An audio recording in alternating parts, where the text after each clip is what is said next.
Hi guys, I'm Sally with OwlCrate Jr. and I'm here today with recommendations based on OwlCrate Jr.'s January theme, Inner Magic. If you're watching this after we've switched over from our January theme, make sure to check out our shop because we have lots of extra goodies there and you can probably find some pass boxes. We'll make sure to leave a link to that below. I am so excited about our Inner Magic theme. It is all about finding that magic thing within yourself that is already there.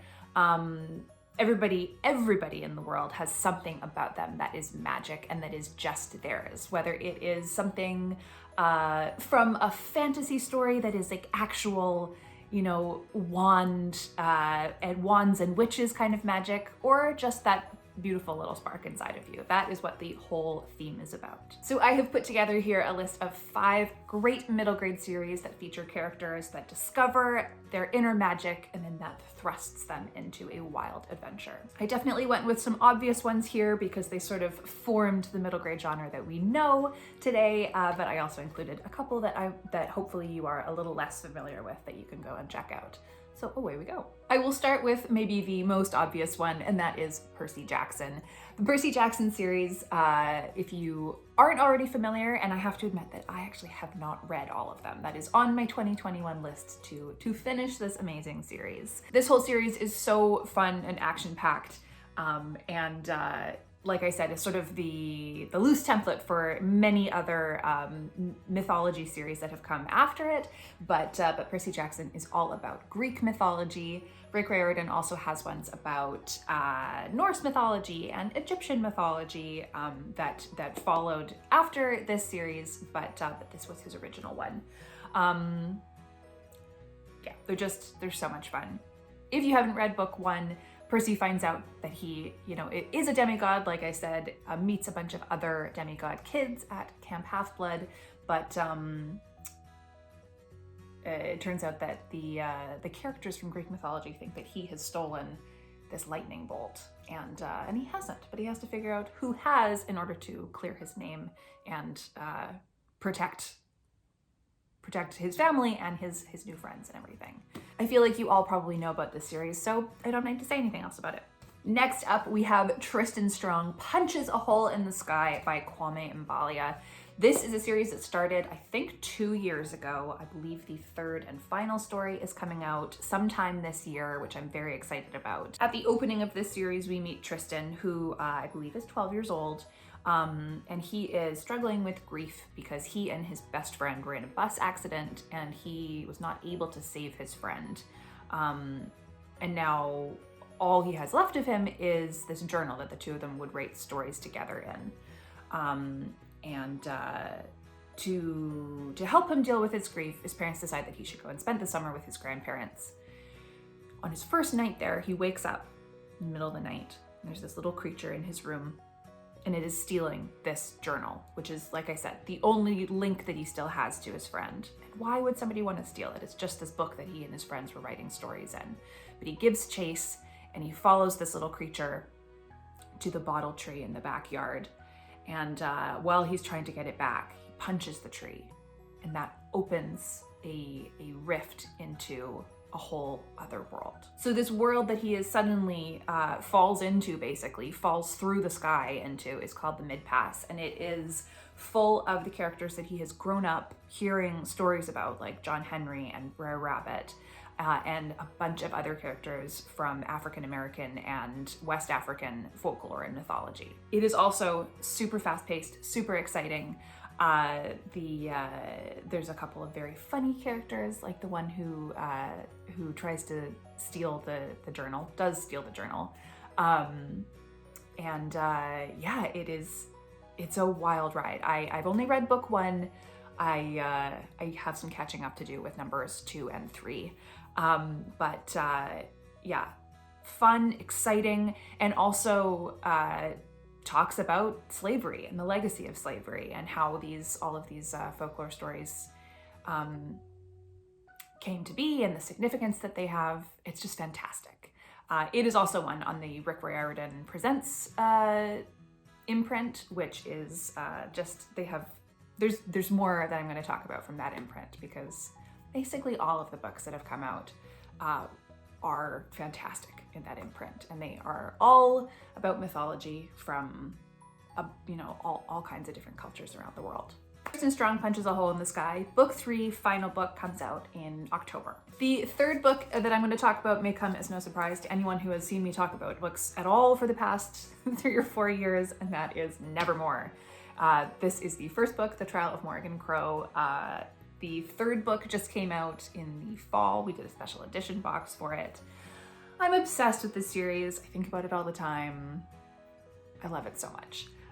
But if you are not familiar with it, our main character, Morrigan Crow, we meet her on the eve of her 11th birthday, and she is what is known in this world as a cursed child. She was born on the wrong day, basically. And she is blamed for all of the things that go wrong in, you know, with everybody in the town that she lives in. And she's doomed to die on the night of her 11th birthday. But instead of that happening, a mysterious stranger swoops in and takes her through a portal in a clock into this world that she never knew existed, called Nevermore. So in book 1, we learn that she may in fact not be cursed, but she does have a very powerful inner magic that she discovers and then has to learn to harness throughout the series. There are so many other videos that I'm filmed that you can go and hear me talk about this series. So I'll try not to repeat myself over and over again, but it is honestly, it's my favorite book, or series of books. I think they're fantastic. They're so funny, they're so clever, well written.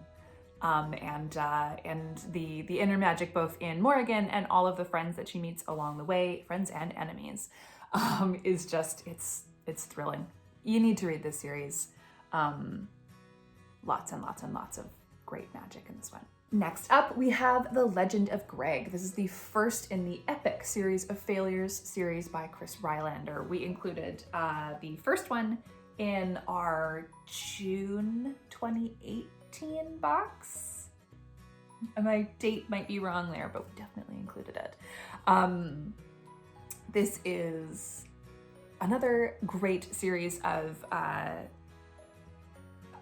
kid discovering out of nowhere through sort of abrupt circumstances that they're not just a regular kid. There is something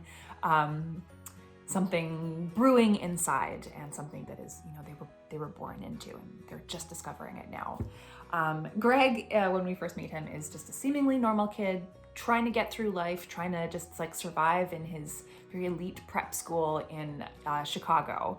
But when his dad is kidnapped by trolls, we learn that he is actually a dwarf, sort of like a classic fantasy Lord of the Rings style dwarf, and that there is a thriving dwarf and elf community living underneath the city of Chicago. They basically have a whole other city underneath Chicago. Chris Rylander did such a fun job of you know, modernizing these ancient mythological creatures and showing like what would their lives be like if they were living in current day, and you know, what would their cities look like, and how would they talk, and how would they dress, yeah, it was super fun. In the first book, as I mentioned at the beginning, Greg's dad is kidnapped by trolls, but he also needs to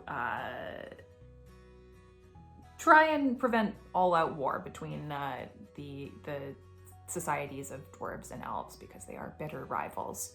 And suddenly that responsibility falls into his lap. The third and final book in this series, I believe, came out midway through last year, so you can go and pick it up and read the whole series through right now. And the last book I'm going to talk about today is Shah, the Pendava Quartet by Roshani Chokshi.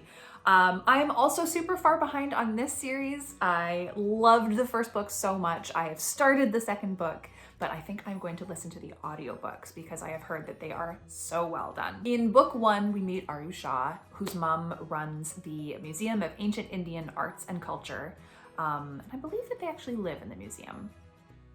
But Aru is confronted by some kids at school who have caught her in a story where she may or may not have been stretching the truth about something, which she does kind of often. So while trying to save face, basically, she lights an ancient lamp that has been in the museum for a very long time, and in doing so, she unleashes an ancient demon who freezes time and decides that this is their time to end the world. So in order to unfreeze time and save her mom and everybody else in the world, basically, she is drawn into this epic quest. So along with her new partner, who they meet after the world is frozen, Minnie, and her hilarious pigeon sidekick, Boo,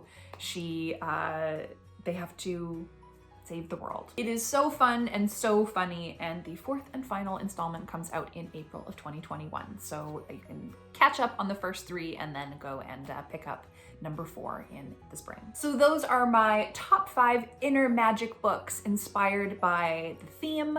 I cannot wait for you to read the book that is in our January box, because it is just, it's fantastic. I think you're really gonna love it. If you are watching this video before January 19th, 2021, you can still go and subscribe to this box at OwlCrateJr.com. If you're watching it after that date, like I said, check out our shop at OwlCrate.com. You can find any past boxes and items there, and there is a good chance that we'll have extras of this January box available there. If you like this video, give it a big thumbs up and click that subscribe button. Thank you so much for watching. It was great to do one of these videos again. It has been a while since I've recommended books to you. It feels good. And if you have any recommendations for other inner magic books that you can think of that I may have left off the list, you can always put those in the comments. I'd love to see what you recommend and what you're reading. Happy reading, bye!